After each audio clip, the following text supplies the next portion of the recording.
What's up you guys? Welcome back to my YouTube channel. My name is Clarinda, and if you don't know me, I am a digital marketing specialist.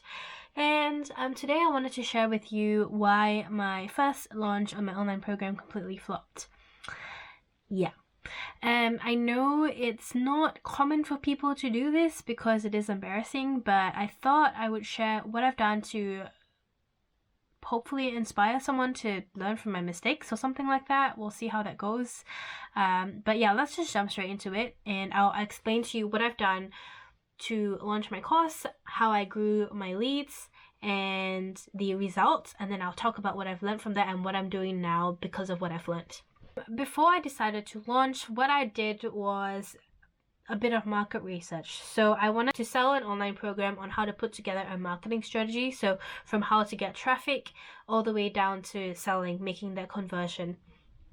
And in order to kind of validate my idea, I used my Facebook group to ask a bunch of market research questions, and I also was able to send out or get people to fill in some surveys for me. In exchange, I would then do a free audit with them. I managed to acquire 2 beta students. So basically these students didn't pay me any money, but they were kind of like the students I used to test out my program. So I basically created my program and got my beta students to give me feedback on that. And then based on the positive testimonials and responses that I got from them, I thought I was ready to launch a course, which was 2 months later. And I decided to launch it 2 weeks after that. So I had the space of 2 weeks to launch my program, and the first thing I did was to basically map out how I wanted to launch that. So at that point in time, I had 400 group members and a 200 plus member email list.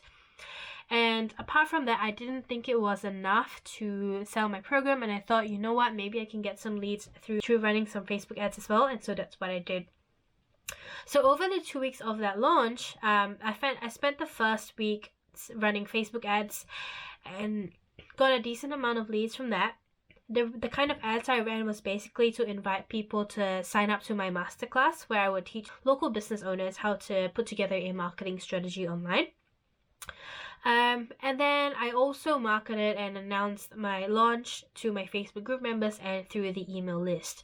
So everyone in my Facebook group and anyone who signed up to that masterclass also received successive emails from me running up to the masterclass and also after the masterclass.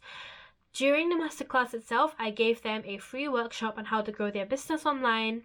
And then at the end of that, I pitched my online program. So after the masterclass ran, I continued to send them emails with early bird offers, bonus offers, and things like that.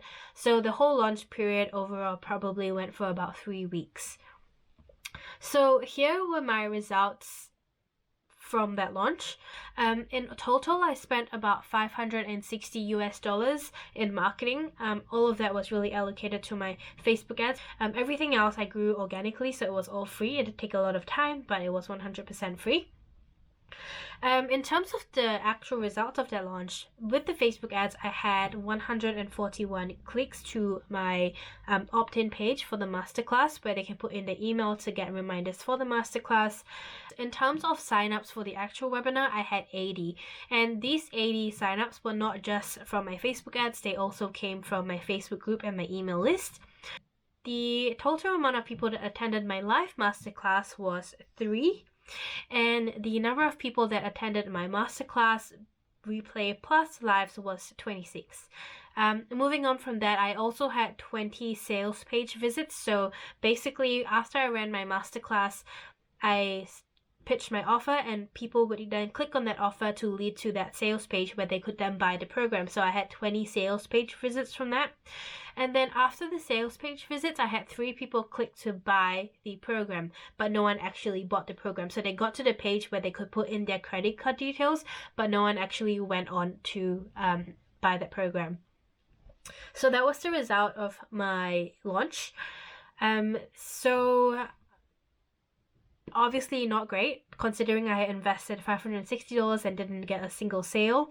My ROI was negative. But that being said, I did learn so much from that whole experience. You know, first of all, I learned how to grow a Facebook group. I learned how to do email marketing for a course launch. I learned how to put together a full masterclass that ran for 1 hour. I learned how to run Facebook ads for a masterclass as well. And so, you know, the combined efforts of all of that has taught me a lot about online marketing as a business owner as compared to someone that's working with an individual client. So based on all these things that I've learned, based on my reflection after the course launch ended, here is what I have learned from that. So first of all, I learned that I actually kind of jumped ship too quickly without actually knowing what my audience really wanted. So first of all, my program ended up becoming way too overwhelming and too expensive for my target audience. So I was trying to teach everything about marketing. I was trying to cover, 4 different kinds of traffic, how to do email marketing, how to nurture your leads, how to sell, and how to do reporting, how to delegate. There was a lot of things that I was trying to cover within that program. Unfortunately, it was a lot of content and it wasn't specific enough.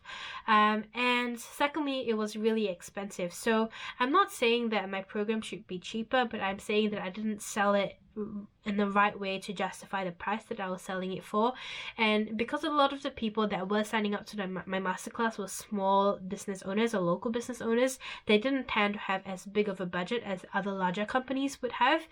Not to say that I wouldn't have been able to afford that program, but I think I needed to do a better job at justifying that price compared to what they were getting for it.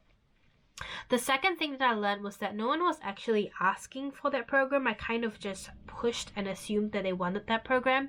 I basically mapped out the program that I wanted to create, and I asked people if they were interested in it, and some people said yes, and that was enough confirmation for me. I was like, okay, it's gonna sell. This one person that said they wanted it, and yeah, I just launched it based on that. I didn't actually get people to really dig into the content or ask, okay, this is not something I'd be interested in, this is what I would be interested in. I just got them to I just assumed, basically. Another thing that I learned was I didn't actually market my launch enough.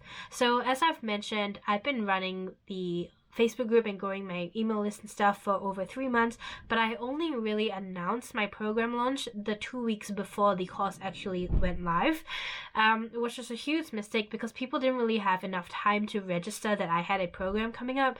So on the day of the launch, it was kind of a surprise for everyone that I had a program that I was selling, and no one was ready to buy it because they didn't know enough about it. They knew me as a person that gave free trainings and stuff like that, but they didn't expect me to kind of throw a paid program at them in the space of 2 weeks. Another thing that I learned as well was that I was a little bit too arrogant. I thought that having an email list of 400 and posting once a day was enough to be able to sell my online program. So I didn't even think about trying to market on other platforms like Instagram or YouTube or I don't know, LinkedIn or anything like that. I didn't even try to do it. I just assumed that it was going to work. I just assumed that running ads would get me leads and those leads would buy from me, and that was not the case at all. And so naturally that didn't work, and I am doing things differently now that I've learned this. Finally, the last thing that I learned was that running Facebook ads don't actually give you a genuine connection with your leads. So just because you run some ads and you're sending them some emails doesn't mean that they're going to be trusting you right away. You need to be able to, show your face, explain what you can do, show them proof that you can do it in order for them to want to buy from you. And the way that I was running my ads was that I was running ads towards a masterclass, which then immediately sold them my product without them actually knowing who I was. And so that was a mistake that I made, and it's something that I learned that I need to nurture them a little bit more, give them a bit more space to get to know me before actually selling them my product or pitching my product. Okay, so now that you know how my course went, my launch went, and what I've learned from it, I'm going to be telling you what I'm going to be doing moving forward to keep my business going and to continue to grow so that when I do launch the next time, it will be a successful launch, and I'll share about that too. So first of all, I'm going to be making sure that I'm constantly putting out more content so that people get to know me better. So I'm going to do that by making sure that I am on Facebook, sharing more of my trainings, and letting people know, be more aware that I actually have paid services that I offer. The second thing I'll be doing is getting more feedback from my Facebook group and my leads. So I am already doing that. I'm constantly asking questions, I'm running polls, I'm getting people to give me feedback, and I am learning a lot through that process. The third thing I'm doing is I'm going to try to grow my audience a bit more through other platforms and not just in my Facebook group. So I've started a new Instagram account where I am sharing lots of SEO tips on there. If you're interested in following me, it's Marketing Minimalist and with an S at the back. And I've also started this YouTube channel to get first of all, I wanted to be more comfortable on camera, and I also wanted to be able to teach people things that I'm learning about my business along the way. So I'm basically just experimenting, creating content on all these different platforms and just seeing what works. So I know it's not going to happen overnight, but I just think, you know what, if I keep going, something's going to stick one day and it will work for me. I just need to keep going. I am very new, and just because someone's had success in 2 short years doesn't mean that I will, but as long as I keep going, I'm going to get there. Finally, the last thing I'm going to be doing is to keep going with my freelance gig. That is my main source of income at the moment, and so I'm just gonna put my head down and keep working hard so that even though this side of my business isn't working yet, my income is still coming in so that I can support myself as I pursue my dreams. At the end of the day, all I have to say is, you know what, it's okay if you fail as long as you're learning from it. Every failure still has a silver lining, and I've learned so much from my course launch that I'm going to be implementing moving forward. And I'm so excited that I've had the opportunity to do all of this for my own business and for myself, and be able to have the time to delegate to experimenting with all these different things. And I can't wait to see what's going to happen next. And I will be sharing that with you guys over the next few months as well. So if you are keen, I would invite for you to subscribe to my channel down below. Put a little comment of encouragement if you are going through the same thing. Or if you've got any questions about my launch or whatever, please feel free to put a comment down below and I will answer you as best as I can. That being said, this will conclude the video, and I hope you found some of this useful. If not, so thanks for watching, and I'll see you in my next video. Bye!